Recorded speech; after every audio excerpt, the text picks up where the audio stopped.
त्र्यंबकेश्वर मंदिरामध्ये भाविकाला मारहाण करणं चुकीचं झालेलं आहे। भाविक चुकला तर पोलिसांच्या ताब्यात द्यायला हवं होतं। छगन भुजबळांसह गिरीश महाजन यांनी ही प्रतिक्रिया दिली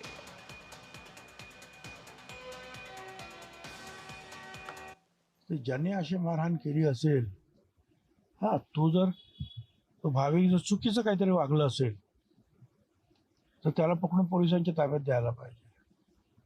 पण मारहाण करत जर आपण बसलो तर त्याला जास्त कुप्रसिद्धी मिळते आणि त्यामुळे नाव खराब होतं आपलं।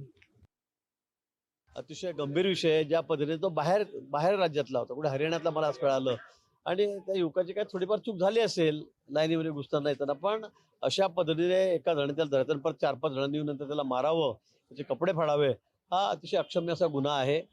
हे मला सुद्धा आवडलेलं नाही। मी तात्काळ तिथले जे SP आहेत बाळासाहेब पाटील, त्यांना तिथूनच फोन केला आणि त्यांना सांगितलं की याच्यावर कडक ॲक्शन घ्या, माहिती घ्या, चौकशी करा, पण याच्यावर कडक ॲक्शन झाली। एका भाविकाला, तरुणाला धरून एवढे 4-5 जण मारतायत, त्याचे कपडे फाडतायत, हे काही फार शोभनीय नाही।